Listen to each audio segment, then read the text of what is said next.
So we finally know the name of the royal baby. He is George Alexander Louis. Perhaps a slight sense of anticlimax when the name was announced, because George was the overwhelming favourite at the bookies, almost from the moment that the Duchess announced that she was pregnant. So I think a lot of people were hoping that there may be a bit of a surprise when the name came out. In fact, it was the name that many people had thought right from the start the couple would choose. And in fact, when they came out of hospital, they were even asked by a reporter, "Is the baby called George?" And Prince William batted it away and said, "You'll have to wait and see." So George, a very solid, traditional royal choice. It's the name of 6 former kings. It's the name of England's patron saint. It is, of course, the name of the Queen's father, George VI. The Queen will no doubt be delighted that that is the name that they have chosen. It will come as a great compliment, I'm sure.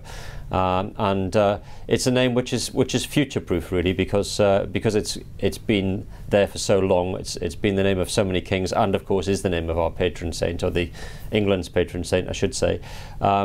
It will mean that it's a name that will be still relevant and still popular right into the 22nd century. And you have to remember that while most parents have to choose a name which is going to serve their child for the rest of their life, the royal couple have to think also of a name that will be suitable for a king of Britain and the Commonwealth, perhaps in the year 2100 and beyond, if the child lives to that sort of age.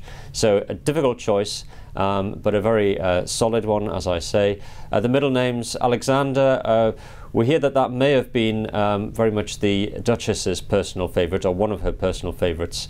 It does also have royal connections. The Queen's middle name is Alexandra.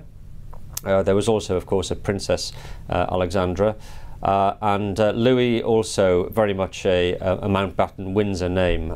It was the name of Earl Mountbatten, who was, of course, the Prince of Wales's mentor, who was murdered by the IRA in 1979. It's one of Prince William's middle names, given to him, no doubt, as a tribute to Earl Mountbatten, who was, as we say, so close to Prince Charles. The only omission in the names, and the one surprise perhaps, is that none of the names seem to have any particular relevance to the Middleton family. I think many people felt that the couple would choose at least one name that had close connections to the Duchess's family, perhaps Michael after her father, or her brother's name James, or her grandfather's name Peter.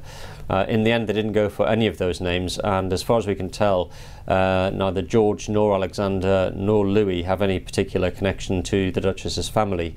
And given that royal babies often have 4 or even more names, and the couple have only given this baby 3 names, it's perhaps surprising that they didn't tag on a name at the end of that as a nod to the Duchess's family.